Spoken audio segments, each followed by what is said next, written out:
installing the intermediate CA. So here we are on yet another Windows 2003 server running in a workgroup, and we've called this server here CA.wmv so we can identify it as an intermediate CA. Now we've also pre-installed IIS, so we won't have to worry about that step either. So what we'll do now is we'll click on Start, Control Panel, Add or Remove Programs, and again we'll go to Add Remove Windows Components. Now we'll click on Certificate Services, we'll click Yes here because we've already discussed this message, and then we'll click on Next. Now this time we'll install a standalone subordinate CA. So we'll click this box here, we'll leave the default settings here, we won't use custom settings, and we'll choose Next. Now we need to enter in a name for our CA, so we'll call this one CA.wmv, and we'll click Next. Now again we'll just accept the default paths for our database and database log, and of course our shared folder over here, so we'll choose Next.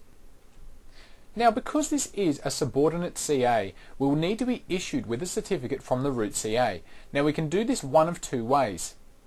We can either contact the root CA directly using the default option here, or we can save the request to a file, take the file over to the root CA, and then issue the request locally on that server.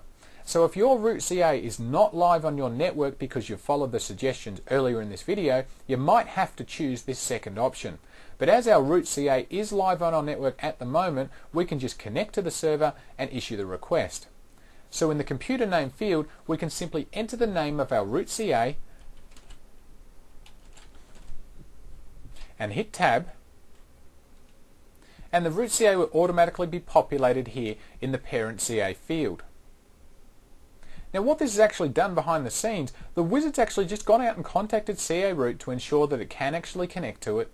Now we can actually demonstrate this, of course, by entering a name of something like this that doesn't actually exist. If we hit Tab, we can see we actually can't ping the selected CA, so we do have a problem there. So we'll enter again CA root, and we'll hit Tab, and of course, yes, we can ping that, so everything seems to be fine. So what we'll do now is we'll click Next, and it says here to complete the installation, we've got to stop IIS. So do we want to stop it? Well, yes we do, because we do want to complete this installation, so we'll click Yes. And now we can see that the Windows wizard will start copying the files across to our CA. So we'll just pause this video here and we'll return when the files have copied. Now we're told that the CA certificate request is in a pending state. Now what this means is we need to obtain a certificate from our root CA. Next, we're told that the installation of the certificate services is incomplete, and that to complete the installation, we will need to obtain a certificate from our root CA, so we'll just click OK to get rid of this message, and again, we'll complete this step in a moment as well. Now finally, we get a message that tells us that if we haven't allowed the use of ASP in the IIS manager, we get a message like this that says, well, we need to enable it if we want to use the web enrollment support. Now we can do this right now by clicking on Yes, or we can go to the IIS manager and do it ourselves later if we wish. Well, we'll just choose Yes because it's a little bit easier, and then in a few moments the wizard will be finished. Okay, and it's done. So we'll click Finish and we'll close this down. Now let's go and fix the first issue we had of the pending certificate. Here we are back on our root CA, so what we need to do is go to our pending certificates folder, and in here we can see that we do actually have a request that's been issued from our inter CA to our root CA. Now if we do want to issue the certificate to our intermediate CA, we can simply right click on this certificate, select all tasks, and then select Issue. Now the certificate disappears from our pending certificates folder, and then it will appear in our issued certificates folder, as we can see here. Now the second step we needed to perform was to right click on the certificate itself and select Open.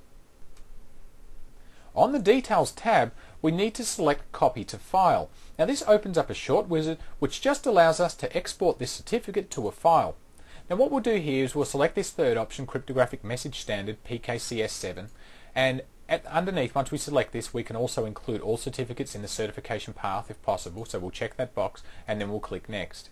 Now we need to provide a file name and a path to export the certificate. So we'll simply just call this one CA.wmv, and we'll click Next.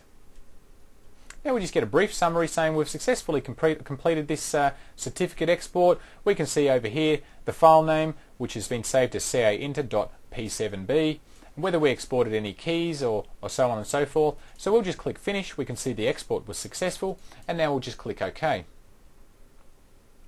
Now here we are back on our Intermediate CA. We'll click on Start, Administrative Tools, and go to our Certification Authority MMC. Now I'll just expand this to make it a little easier to see.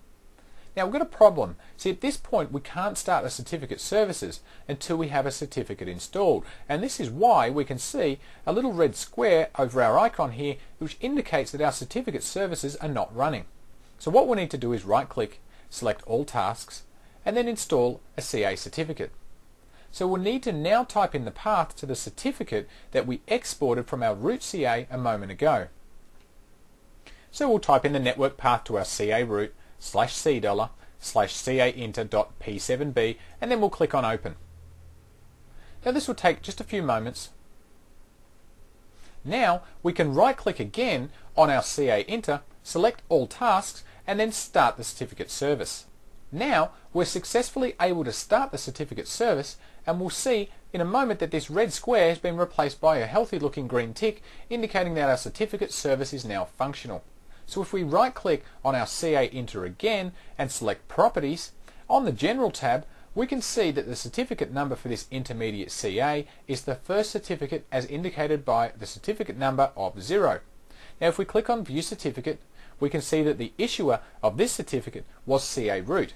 And if we click on Certification Path, we can see that the hierarchy shows that CA root is the parent of CA Inter. Okay, so with that all done and all working as planned, what we'll do now is we'll move on to our third server that we need to configure, the issuing CA. Now this will be a member of an Active Directory domain.